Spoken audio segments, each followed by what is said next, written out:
Alright, so today I'll be going over just about everything you need to know on getting started in this game and hopefully getting better in the process. I'll be talking about multiple things in this video that won't just help beginners, but also a few things that even the more experienced players will find helpful. I'll be talking about everything from choosing a character to start with, to deflecting and parrying, to fighting multiple enemies at once. I don't want this to be boring, so I'm not going to stick on any one topic for too long or drag this video out like some people do. I want you to be able to get what you need out of this video and not have to listen to empty talk most of the time. Anyways, let me not waste any more time and get straight into this. Oh, wait. And here's a list of a few different terms that I'll be using, so you can pause it now or come back to it if I say anything that doesn't make sense. So first we'll be talking about choosing a character. So there are 4 different classes or archetypes in For Honor.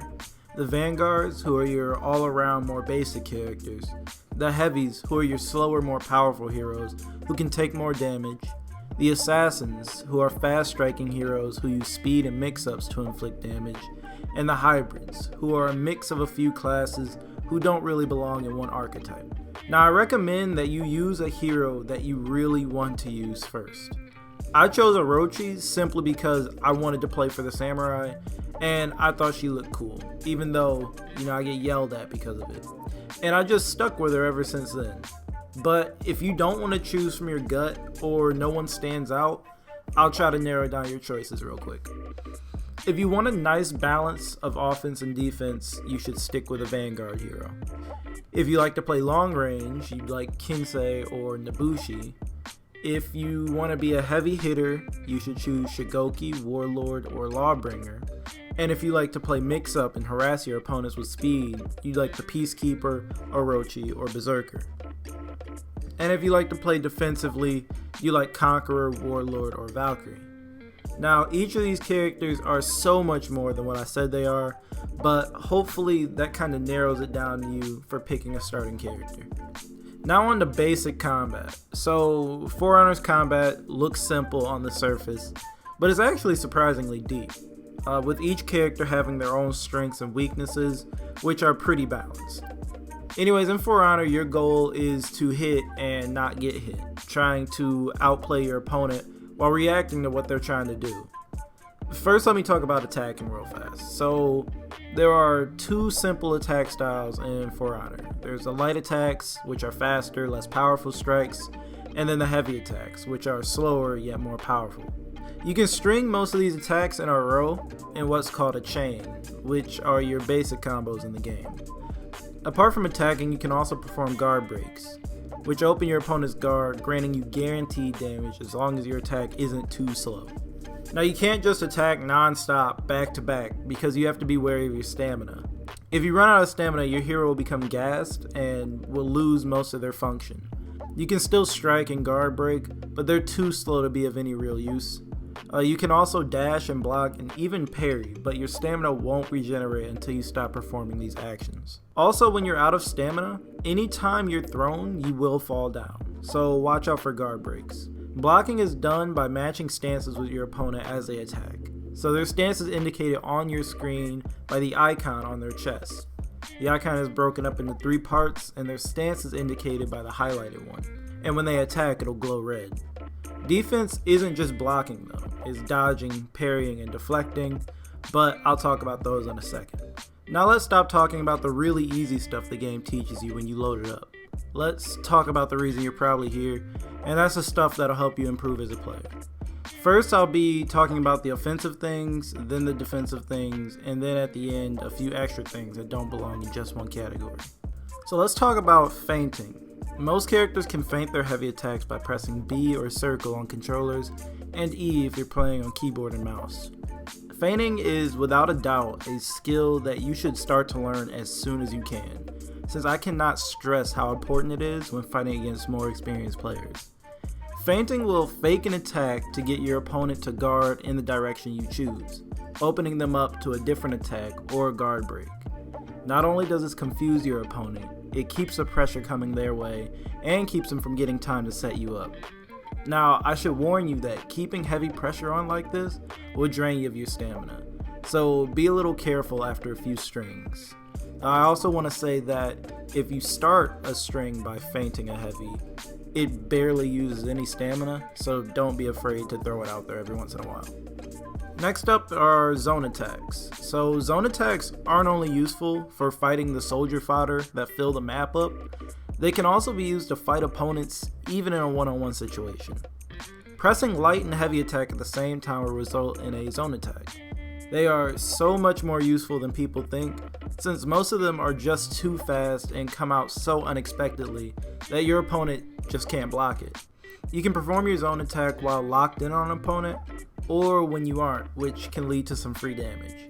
Zone attacks do eat up half of your stamina though, so don't expect to follow up with any heavy pressure strings, or you'll be fatigued in no time. Some zone attacks like Kensei's can be cancelled after the first swing as well. Next up we've got unblockable attacks. So unblockables are exactly what they sound like, attacks that can't be blocked. That doesn't mean they're unavoidable though, so you can easily dodge these moves or even parry them if you'd like. Against less experienced opponents, these moves are very helpful since the opponent won't really know what to do, but at higher levels of play, you're more than likely going to get parried out of it. I'm not saying unblockables aren't useful though. They can catch an enemy off guard, or can be used after a knockdown for some guaranteed heavy damage. You can also use it if you manage to back your opponent into a corner, or pin them against the wall where they have no choice to parry. Also, after you throw your opponent into a wall, this move is also very useful. These moves do take more stamina and are generally slow, so do not use them as a crutch in your offense. Stemming from unblockables are uninterruptible attacks. So uninterruptibles are moves that cannot be poked out of their animation. They can be blocked, but no matter what happens, the move will always come out. So if someone tries to hit you while you're performing these, you'll still take damage, but you'll land your blow. These moves are very helpful against aggressive opponents. Next I want to talk about shield bashes, shoulder charges, and shoves. So these moves are used to open your opponent up, or push them off ledges or into environmental damage. They also keep your opponent from attacking and can't be blocked, only dodged away from and avoided. A lot of these bashes can be comboed from or comboed into, leading to some aggressive rushdowns that can be pretty difficult to avoid, especially if you're panicking. All bashes stem from the GuardBreak button. Some characters like Lawbringer can do a bash after a dash, and others like Nobushi can do their moves after a successful attack, leading into a mix-up. Now I should mention that even if you get caught in a bash mix-up, you can just dash away from it, making your opponent whiff, and then you can begin to punish them. Now on the guard breaks again. So I want to say that guard breaks can't be dashed away from if you time it wrong. So say you press guard break and your opponent dashes away. If they didn't dodge before you press guard break, you're basically magnetically pulled to them and the guard break will land. So guard breaks after sprinting will generally land and open your opponent up. Also, pressing guard break again after landing one will throw your opponent. You can throw your opponent off ledges, into fire, down in lava, into spikes, or into walls. Throwing your opponent into walls will stun them for a bit, letting you start a mix-up, or it guarantees a heavy attack. Throwing an opponent who's out of stamina will also knock them down, leading into free damage.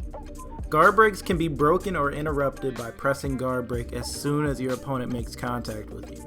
Although soon, through a patch, it'll revert back to the way it was in the beta, so that means you'll be able to interrupt it by pressing guard break during the startup as well. Next, let's talk about deflecting. So the assassin heroes in the game can not only just parry, but they can deflect attacks as well, each of them being able to get free damage in afterwards. For example, Berserker gets a free guard break after she deflects, or Orochi gets a free light or heavy attack after he deflects. So to deflect, all you have to do is dash in the direction of the incoming attack just before it hits you. So say your opponent is attacking from overhead. Just before the strike lands, dash forward right into it. And let's say your opponent is attacking from the right. Wait for it and dash to the right just before it lands. At first this was very frustrating for me, but once you get the timing down, it'll become a lot easier. I just like to time it the same way I'd time a parry. And now let's talk about parrying. So parrying is something that after you learn it, is going to become a staple in your defense. Now as you guys mentioned to me, you can get a free guard break after a parry, so keep that in mind. Also, a parry can knock an opponent off the ledge if you're close enough. So to parry an attack, all you have to do is match the stance of your opponent and press heavy attack just before the attack lands. You're supposed to press heavy attack just as your opponent attack indicator flashes, but as I said, I'd find it easier to just watch my opponent's attack and press heavy just before it hits me.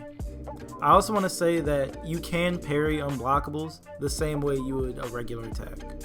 I should also mention that if you have revenge mode activated and you parry an attack, it leads into an automatic knockdown. The way I learned how to deflect and parry was just playing against level 3 bots in a custom match for a little while. It's not as hard as people make it seem, but as I said, after a while you'll be doing it without even thinking about it. Okay, now let's talk about fighting in a 2v1 situation. So at first it's going to be a little tricky, but hopefully I can help you out. So the first tip I want to give you is to try and get your opponents in front of you or directly to your sides. Because if they're behind you, blocking their attacks is going to be a pain. So when you get them into position, keep your block in the direction of the opponent to your side, since it doesn't matter which stance he attacks from. So say you're locked onto an opponent and then his friend shows up to your right. Keep your stance on your right side and focus on who's in front of you. Because that dude on the right, no matter where he tries to attack from, whether it be overhead, left, or right, it doesn't matter since you're not locked in on him, and all you have to do is block in his direction. Now you still have to pay attention to the guy in front of you, since his stance matters, and you still have to block all of his incoming attacks. Now after a few blocks, you'll get your revenge. Do not instantly pop into revenge, since they can wait for its startup to end and just guard break you. Instead, wait for your opponent to swing and then activate it. If you do this, the opponent who's attacking will fall to the ground, granting you a free hit. So just stay calm and try not to make any wild mistakes. You can gain your revenge pretty fast, since most people who gang up on someone, they're just going to constantly attack hoping to get the kill. And that's it for this video. I hope that you found something helpful in here that you didn't know before. Now of course that's not every mechanic in the game, since some of them are character specific, and I cover those in my character guides. This was just all the broad things that all the heroes can do.